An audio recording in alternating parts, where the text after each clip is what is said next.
Hello दोस्तों, welcome back to my channel which is English Decode. आज फिर से एक नई शॉर्ट मोरल स्टोरी लेकर आई हूँ। आज की कहानी बड़ी ही इंटरेस्टिंग है और इस कहानी में आज आपको बहुत सारे इंग्लिश के वर्ड्स मिलेंगे जिनके बारे में हम लोग डिटेल से बात करेंगे। साथ ही साथ जो स्ट्रक्चर्स हैं उनके बारे में भी हम लोग डिटेल से बात करेंगे। तो चलिए बिना किसी देरी के शुरू करते हैं। देखिए, सबसे पहले देखते हैं हम हमारी स्टोरी का टाइटल, जो कि है क्लेवर मोनू। क्या हुआ इसका मतलब? देखिए, क्लेवर का मतलब होता है चालाक। क्लेवर एक एडजेक्टिव है ना। और एडजेक्टिव हमेशा ही नाउन के पहले लगता है। एडजेक्टिव का काम क्या होता है? नाउन की विशेषता बतलाना। तो मोनू एक नाउन है जो कि एक लड़के का नाम है। तो बताया जा रहा है कि मोनू कैसा है? क्लेवर है, यानी कि चालाक है। क्या है कहानी? चलिए देखते हैं। Monu was a small boy. Monu एक छोटा लड़का था। स्मॉल यानी कि छोटा। He was very naughty, clever and witty. क्या हुआ इसका मतलब? देखिए, नॉटी का मतलब होता है शरारती, क्लेवर यानी कि चालाक, और विटी, विटी कहते हैं हाजिर जवाबी को, जो हर बात का जवाब देना जानता हो। His witty replies amazed everyone। देखिए, his witty replies मतलब उसकी हाजिर जवाबी, amazed everyone मतलब सबको amazed कर देती थी, सबको चौंका देती थी, सबको खुश कर देती थी। One day, Mono's mother sent him to the market। अब देखिए, एक दिन मोनू की माँ, क्योंकि देखिए मोनू में एपोस्ट्रॉफी एस लगा है। तो मैंने आपको बताया है कि जब भी किसी नाउन में एपोस्ट्रॉफी एस लगा होता है तो उसका मतलब होता है काके की। तो मोनू की माँ सेंट हिम यानी उसे भेजा। सेंट यानी कि भेजना, और सेंट क्या है? सेंट का सेकेंड फॉर्म है। भेजा, कहाँ भेजा? To the market. मार्केट यानी कि बाजार भेजा। टू गेट सम फ्रूट्स, कुछ फल लाने के लिए। गेट सम फ्रूट्स मतलब फल लाने के लिए। एंड वेजिटेबल्स, सब्जियाँ। Monu bought some vegetables. देखिए, बॉट का मतलब क्या होता है? खरीदना, और ये बाय का सेकेंड फॉर्म है, B U bye.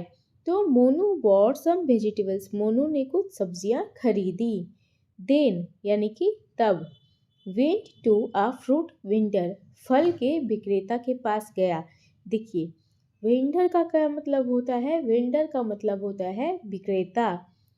He bought half a kilogram of pear. उसने खरीदा, क्या खरीदा? Half a kilogram of pear. देखिए, सबसे पहले तो समझते हैं पियर का क्या मतलब होता है। देखिए, पियर एक फल का नाम है जिसका मतलब होता है नाशपाती। और क्या खरीदा? हाफ ए किलोग्राम मतलब आधा किलो। जब किलोग्राम होता तो 1 किलो होता, और जब यहाँ पे हाफ लग गया है, हाफ अ किलोग्राम मतलब आधा kilo. But the vendor was dishonest. जो वेंडर था वो डिसऑनेस्ट था, यानी कि ईमानदार नहीं था। वेंडर यानी कि विक्रेता। He was cheating and weigh 350 grams of pears only. अब देखिए, ही वॉज चीटिंग, चीटिंग करने का क्या मतलब होता है? धोखा देना। तो वह चीटिंग कर रहा था। अब देखिए, कर रहा था क्यों आया? क्योंकि ये जो सेंटेंस है ये है पास्ट कंटिन्यूअस टेंस का। कैसे? देखिए, सब्जेक्ट यानी कि ही, यहाँ पर है वॉज, यहाँ पे वर्ब भी हो सकता था सब्जेक्ट के अकॉर्डिंग। और V4, तो जब भी सब्जेक्ट प्लस वॉज या वर्ब प्लस V4 होता है तो वो सेंटेंस होता है पास्ट कंटिन्यूअस टेंस का। ही वॉज चीटिंग, वह चीटिंग कर रहा था। एंड वेट, देखिए वेट का क्या मतलब होता है? वेट का मतलब होता है वजन करना। तो वह चीटिंग कर रहा था और वजन कर रहा था कितना? 350 ग्राम्स ऑफ पियर्स ओनली, मतलब 350 ग्राम के नाशपाती सिर्फ। मोनू ऑब्जर्व दिस, मोनू ने ये ऑब्जर्व किया। देखिए, ऑब्जर्व करने का मतलब होता है किसी भी चीज़ पर ध्यान देना। वह इस चीज़ को देख रहा था, इस चीज़ पर ध्यान दे रहा था।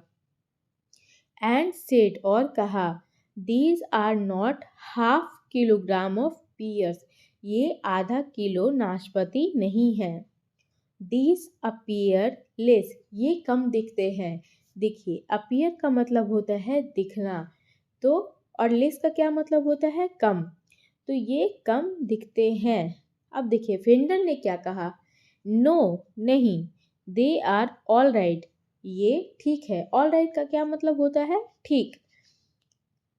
And anyway they will be easy for you to carry home. अब देखिए विंडर ने कहा नहीं ये ठीक है, एंड एनी वे और दे विल बी ईजी, ये आसान होंगे। ईजी का क्या मतलब होता है आसान, ये आसान होंगे फॉर यू तुम्हारे लिए, टू कैरी ओम घर ले जाने के लिए। मोनू वॉज क्लेवर, मोनू चालाक था। He gave money for 350 grams of pears to the vendor. अब देखिए ही गेव मनी, उसने पैसे दिए, कितने के लिए पैसे दिए, फॉर 350 ग्राम्स ऑफ पीयर्स, मतलब 350 ग्राम नाशपाती के लिए उसने पैसे दिए, टू द वेंडर विक्रेता को। द वेंडर सेड, विक्रेता ने कहा, आई गेव यू, मैं देता हूँ, हाफ किलोग्राम ऑफ पीयर्स, आधा किलो नाशपाती। You are giving me less money, तुम मुझे कम पैसे दे रहे हो। देखिए वेंडर ने क्या कहा, आई गिव यू, मैं देता हूँ, मैं तुम्हें एक आधा किलो नाशपाती देता हूँ और तुम मुझे कम पैसे दे रहे हो, लेस मनी यानी कि कम पैसा। मोनू रिमार्क, मोनू ने कहा, क्या कहा, know the amount is correct, amount यानी कि मैं ये जो रकम दे रहा हूँ 350 ग्राम नाशपाती का, ये सही है। बिसाइड्स, बदले में, दे will be easy for you, बदले में ये तुम्हारे लिए आसान होगा। देखिए ईजी मतलब क्या होता है आसान। They will be easy for you to count, ये तुम्हारे लिए गिनने में आसान होगा। काउंट यानी कि गिनना, and carry in your pocket, और अपने पॉकेट में रखने के लिए भी।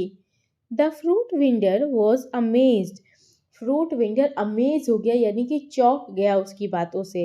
At the small boys words, अब देखिए फ्रूट वेंडर अमेज्ड हो गया छोटे से लड़के के शब्दों पे। Clever Monu clever Monu had given him befitting reply, चालाक मोनू ने उसे सही जवाब दिया। देखिए हैड गिवन यानी कि past perfect tense. Befitting reply का क्या मतलब होता है, देखिए बिफिटिंग रिप्लाई का मतलब होता है ऐसा रिप्लाई जो उस सिचुएशन में सही बैठता है, फिट होता है। मतलब हम कहते हैं ना उसने बिल्कुल ठीक जवाब दिया, तो ठीक जवाब दिया को इंग्लिश में हम बोलते हैं बिफिटिंग रिप्लाई या फिर बिफिटिंग आंसर। तो दोस्तों ये थी आज की हमारी कहानी। यदि आपको ये कहानी अच्छी लगी हो, कुछ सीखने को मिला हो, तो प्लीज़ इसे अपने दोस्तों के साथ शेयर कीजिए, मेरे चैनल को सब्सक्राइब कीजिए। आज के लिए बस इतना ही, मिलते हैं नेक्स्ट वीडियो में।